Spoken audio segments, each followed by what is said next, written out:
everyone, and welcome to the Chief Science Officer Zoom In on Science calls, where we learn about STEM professionals and their careers to understand the impact of their job in modern day life. I'm Sia Sosaiba, and I'm from Michigan. Today, I'm going to be hosting the call, and so for all of us to enjoy this experience, I can see that you've already all muted your microphones, and when you have any questions, please put them in the chat box. And we'll be sure to have plenty of time after the Google Slides to answer the question.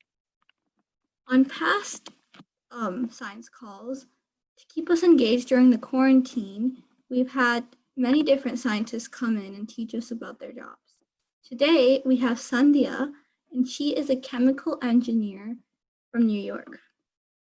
Sandhiya, would you please tell us a little bit about yourself and your work? I know that you have some slides, so you can use the share screen button at the bottom toolbar. Sure, thanks, Saiba. Hi, everyone. I'm Sandhya. It's really good to meet you all and connect, and thanks for joining in. I'm really excited to talk to you a little bit about what I do. So let me try to get this screen sharing going.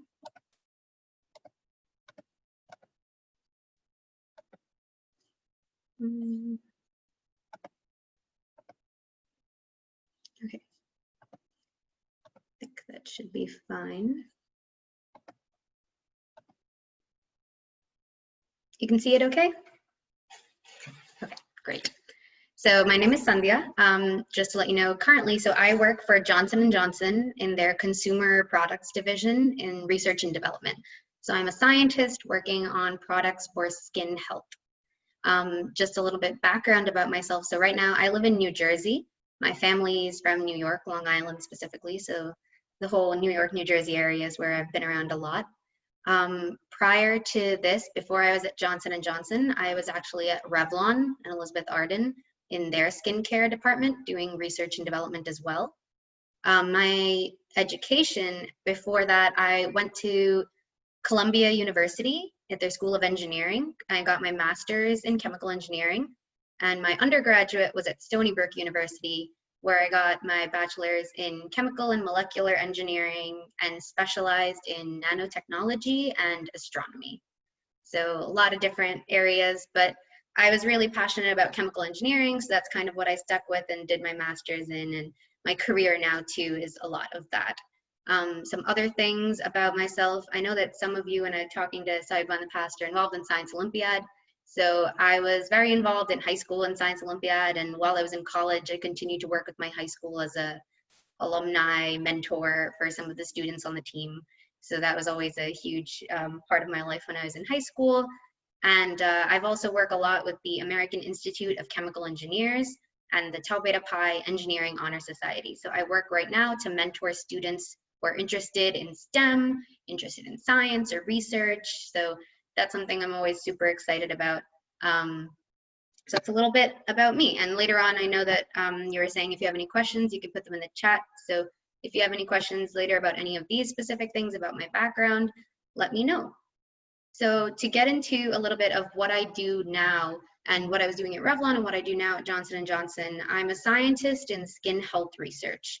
So I develop skincare products that are necessary to target certain areas of skin health. So we either are looking, mostly in skincare, we're looking at like creams or ointments, lotions, cleansers that would target specific skin concerns, redness, acne, any different areas that could fall into those type of concerns. But the main two components, I guess, or the two halves of the work that I do is between developing formulations that could actually be a product.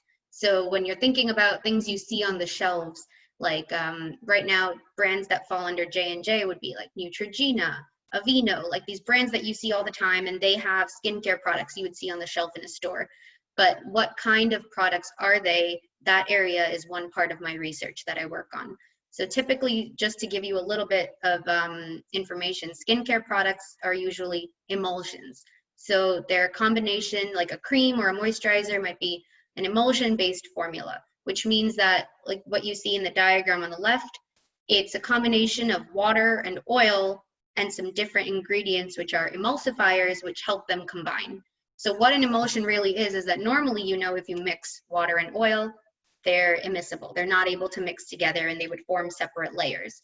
The emulsifier helps the two combine and stay in a stable form that isn't going to fall apart. So if you look at something like salad dressing, that doesn't really have a stable form because when you leave it out for a while, the layers will separate again. So my goal as a scientist in skin health is to develop formulas that are stable and that you leave them on your shelf, and if you're using a cream, it's not going to fall apart and get all watery or runny after some time. So part of the work I do is making sure that we have good formulas that are safe to use on your skin, safe to have a shelf life, that they won't fall apart, and that they stay stable so that they help you with whatever skincare need you have, but they still work. The other half of what I do is developing ingredients and doing research on specific skincare ingredients that could help your skin.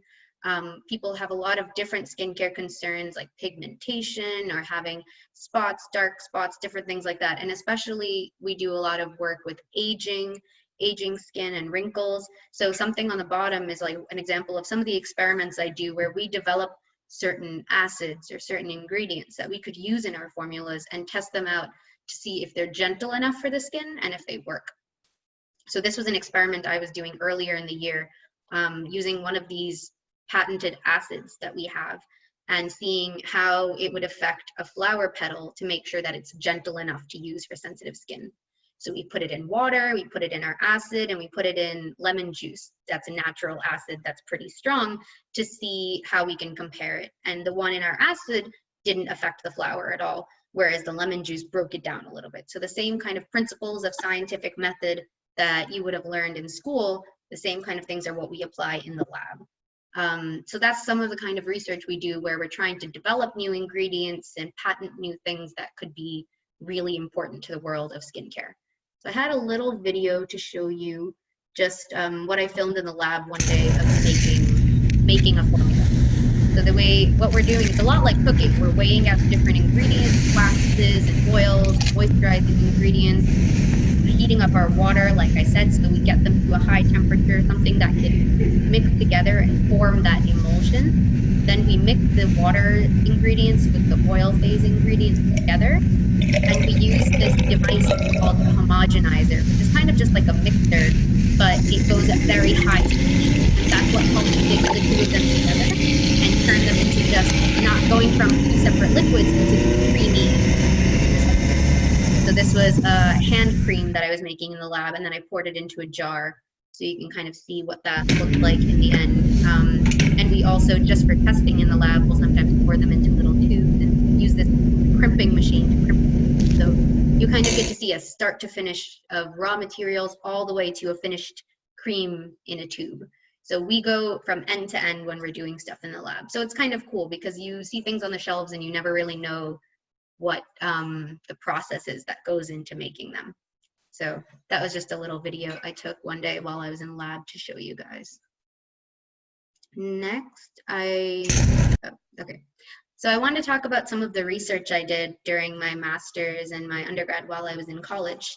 So I have always been really passionate about chemical engineering and also about astronomy. The reason I went into chemical engineering, the field, I was always very passionate about chemistry. I liked the class a lot when I took it in high school. And engineering to me was my interest in finding solutions to problems. And engineers really take the time to use the science, use the physics, and apply what they learned to come up with solutions and put things together that can solve problems in the world. So chemical engineering was an area that I really liked, and I was doing research in that, but I've also really always been interested in astronomy and astrophysics. So I studied that while I was in college as well.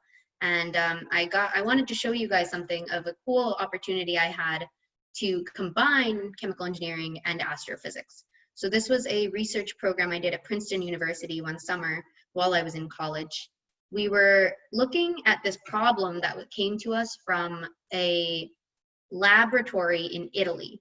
They're called the Borexino Laboratory, and they have a detector for neutrinos, which are these really small particles that come from the radiation from the sun. So they're trying to detect solar neutrinos coming from the sun that are striking the earth And in order to detect those particles, they have this detector they built in a mountain called Gran Sasso in Italy, 1.5 kilometers deep in the rocks. So they built this detector there in order to get away from all of the noise and the other things going on in the atmosphere that would mess up their experiment. And they thought being so far deep, they would be able to detect those neutrinos.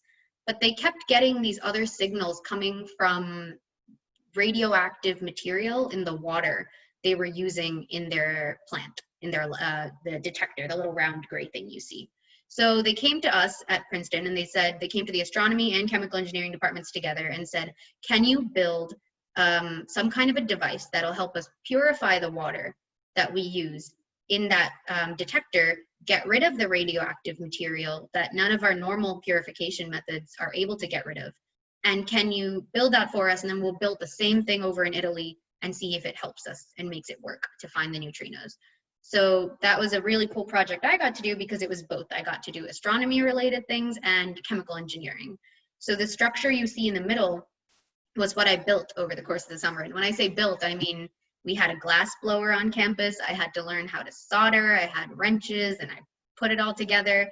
So that was real engineering experience. And it was really cool to build it and see how it kind of just, it's a distillation apparatus, which means it boils water in certain temperatures and really specific ways to help get rid of these certain materials that are in the water that we don't want. So I built this, and then we were able to, over the course of that summer I was there, test it by running some chemical experiments. That's what you see in this top hexagon here, to filter our water out after it went through the filter system I built, and see if we were able to get rid of that radioactive material in the water that they didn't need for the detector in Italy. So these little bricks here were kind of our own mini version of that detector. We built it and put these lead bricks around it to make it similar to how theirs was buried under all those rocks. And then we had these little circles at the bottom were discs where we tried to show what the water was like before and after it was purified. So the left is actually after it was purified, the right was before. So you're able to see that all of those little minerals, the radioactive material in that water, we were able to get rid of it completely. And when they ran the tests, they were able to see that it kept them from getting those extra results they didn't need in their detector. So we had to then teach them how to build it over there in Italy and mail them all these parts they couldn't make. And it was a really cool project. And now over there in Italy in that lab, they're using this machine that I built. So it's really cool to kind of find ways of doing science that combine everything you're interested in. You never know where it'll take you. So that was just a really interesting project I had that I wanted to share with you. But that's everything I had for my presentation. So I'm happy to take questions. Thank you very much for telling us. We have a couple questions inside the chat, but first, I did come with 2 questions beforehand. So the first one is, who was your mentor as a child to encourage you to become an engineer? Definitely. So having mentors is always super important. And if you can find them in a teacher, in someone you know who's already working, like a family friend or adult, someone you know who's already working, that can be great. For me, I think, like I mentioned, how Science Olympiad was important to me, other than just enjoying being a part of it, it was my biology teacher in high school who was our school advisor for Science Olympiad. And so I would see her in biology class, and I'd also see her in Science Olympiad after school. And she really inspired me to keep pursuing the science that I was interested in. After Science Olympiad, we would sit down and we would talk about interesting scientific developments together that were going on. So she always encouraged me and motivated me to follow my passion. So I think having someone like that is really helpful. And then the next question that we have is, what advice would you give to your 14-year-old self? So I think that the best advice I would give myself is to not listen when people say that what you're interested in might not work or might not go together. I know that when kids are little, if you talk to a little kid, like I'm saying 5, 6, and you ask them what they want to be when they grow up, they list out like 10 things in a row. Like, I want to be an archaeologist, I want to work in a zoo, I want to be a princess, I want to be a ballerina. And I think when we get older, we kind of narrow that down, and say, okay, I can really only do one thing. But kind of keeping in mind that you can, if you really want to do many things, there's a way to do that, and just follow your passions and don't think that you have to limit yourself just because of what sounds reasonable or what people tell you is the right thing to do. So just dare to dream about whatever you want and find a way to get to it. Thank you very much. Now we have a couple questions from the participants. The first one is from CSO Dania from Mexico. She said a while back there was a YouTuber who said that she did not like chemicals, so she would not make homemade scrubs. Is it bad to make scrubs at home? So as a chemical engineer, the main thing that we all always are really passionate about getting out to people, the concept of chemicals as a bad thing, because water is a chemical. Like, anything that's made up of elements, right, is a chemical compound. And there are plenty of chemical compounds found in nature. There are some that you make in the lab, but it's especially in the skincare field, you hear a lot of people talking about, oh, don't use this, they use chemicals and they're fake, or use this because it's all natural. But it's really important to consider that it's not just about whether an ingredient is not organic or natural, or if it's a chemical, but what the actual combination of things will do. So scrubs that you can make at home versus, just to answer that specifically, one thing is that the way like I was saying about stability, maybe your scrub will work if you just do something like sugar and something like, I'm all for doing homemade skincare too.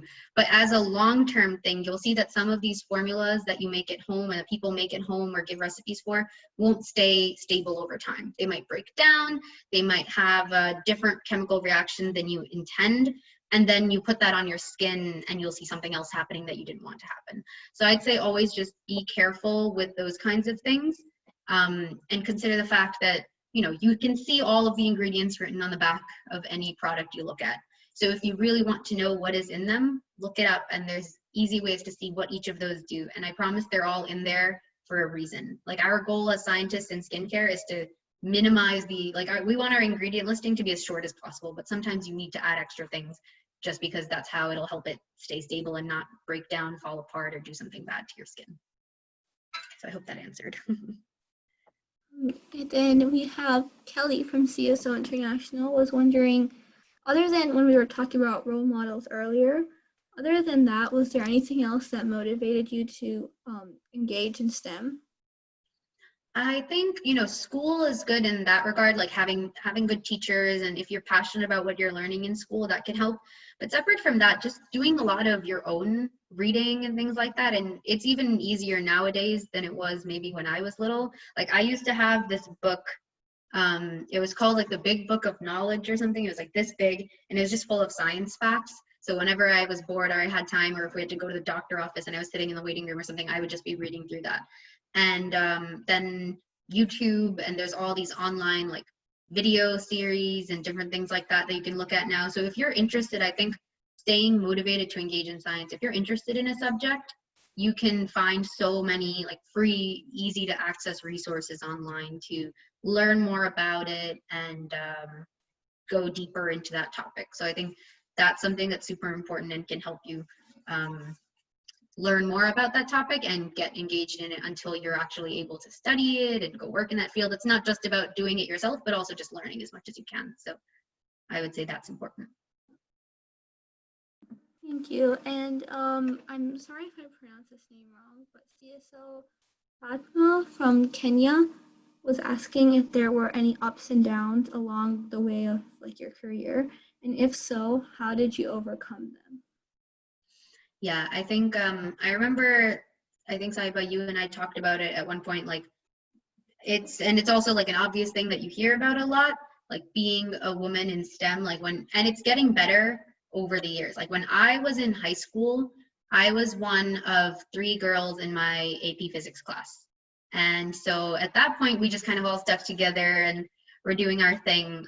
But then as you get like over time, things are definitely, there's a lot of support for that. So in college, I was part of this group called Women in Science and Engineering. And we had a program where we would mentor, like I was in my third year of college and we would mentor first year students. So nowadays there's a lot of support and resources for that. So I think staying encouraged, even if you're not in the majority of whatever field you are, whether it's because of race, gender, and nationality, anything like that, not feeling like you're alone, because there are a lot of clubs, there's a lot of groups that offer support when you're in high school, when you're in college, and in the workplace. At Johnson & Johnson right now, I'm part of a WISE, like a Women in Science and Engineering group, and we partner with robotics teams in all the local high schools, and we help support them and go to their meetings. So there are always a lot of things that can help you along the way. So I think, not getting down on yourself when you are one of a few people doing something, but feeling more like now you're a pioneer, and what can you do to turn around and help the next person who's coming into that field and feeling alone. Thank you. And Dania from Mexico was also asking, what do you think about microneedling? So there are a lot of different, so I work in skincare formulations, specifically like creams, like moisturizers. We work on using active ingredients that help with the biological pathways in your skin. So if there's something like a bacteria that's causing it, or if it's a certain 2 layers of skin down, this cell is causing this skin problem, then we work on targeting things like that. When you look at a lot of these physical kind of skincare treatments, like microneedling, dermabrasion, there's a lot of these things coming up. I would say just do your research would be the most important thing. Some methods of it definitely have science behind them and work. Some things not as much. So I would say doing research about any specific skincare practice you're following and learning about it and making sure that it makes sense before you try it out. I'd say that is what I would say about any of those separate skincare things. Yeah, it's definitely. And we also have CSO Tira from Arizona asking, throughout your journey of school and working at your job, what is one piece of advice that you gave to yourself to help you succeed? So I'd say maybe two things instead. So I know you asked for one, but I'll give two. So one, I would say just staying organized. I always like I said, how I said you can do everything you're interested in. That was kind of how I lived my college life. I did everything I was interested in. I was president of 3 clubs and a mentor and doing a major and double minor, but just you can do it all if you stay organized. So I'd say make sure you find what system works for you to keep on top of all of your work. And to go along with that, make time for fun. Even if the work you're doing is fun and you're passionate about it, make time. There's always time for doing things that are just fun and helping yourself take your mind off of things that are stressful. So I think that's super important, whether it's playing an instrument or spending time with friends, make time for it. And there's never no time for that. You can always make time for that. Yeah, that's definitely really good advice, because it can definitely help lower stress.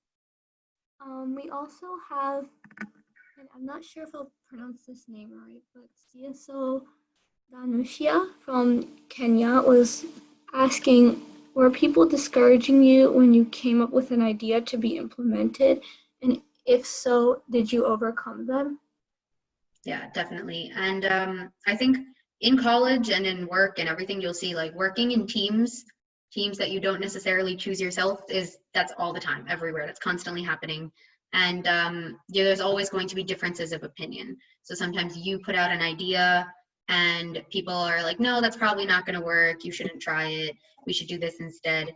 But I think good communication is super important. Making sure that you voice any concerns you have. Don't let anyone take away your voice. So when you're in a group or when you're in any kind of setting where there are people just kind of dismissing your idea or just talking it over, make sure that your opinions and your thoughts on the matter are out there. Don't be afraid that people will discourage you, and don't even instead of not even saying the idea, say it. If people discourage you, talk to them and see how you can understand their reasons for why they think it's a bad idea. Let them understand your reasons for why you think it's a good idea and talk it through. That's what I always say. Like, don't be afraid to communicate clearly and directly. Usually when that happens, people will find the best way to make a compromise. Either they realize that your idea makes sense, or you realize that your idea would be better off if you maybe tweaked it in some way and came to a compromise. So just be direct and talk to whoever you're working with. That's really good advice. We do have one more question. Hope from CSO International asked, what was the most impactful or coolest project that you ever worked on? I mean, I think I really liked the one that I talked about that I did at Princeton, because it was just really cool too. We had these video calls with the scientists at the labs in Italy, and they would be like, okay, we put this piece here, show us yours, and where did you put your piece? Okay, and it was just a really cool kind of collaborative project that was a lot of fun to see people from astronomy, people from astrophysics, people from chemical engineering and mechanical engineering in different countries all come together to work on a project. So I think that was one of my favorite things I've worked on. Thank you very much. If there's anyone else that has any questions, feel free to put them in the chat box.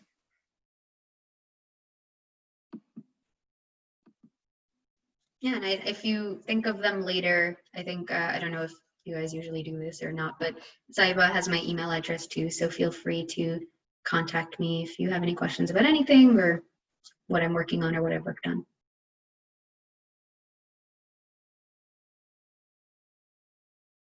We just want to say thank you so much. I'm so happy that you were able to be on, and we're just going to roll right into the ending. We're at our time, so go ahead and wrap it up.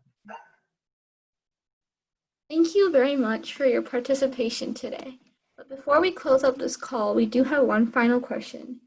What advice would you give to us as young leaders for our future? I think by already being a part of a program like this and stepping up and doing things like this, you're already on the right track. Being in these kind of leadership positions is super helpful, just learning how to work with people. So I'd say keep looking for things like that, and keep looking for opportunities to do science and learn more, especially like when you're in high school. There's a lot of high school programs and things like that that you can participate in. So I'd say keep learning, keep working with other people, and you never know where an opportunity is going to come from. So just keep an eye out and don't dismiss anything as like, oh, that's probably not going to amount to anything. You never know where something will come from. Thank you. And again, we really enjoyed having you with us today. You are a really great inspiration for a lot of us, and we hope that maybe later in the future we can do more calls as we did today. And now, if everyone would please unmute themselves, and so we can do the CSO motto. CSOs, don't just hope it happens. Make it happen. happen. Thank you so much. You did a great job of facilitating, Saiba, so excellent work. And let's all go ahead and say goodbye. Thanks for joining us for another Zoom In on Science call. Bye, everybody. Bye.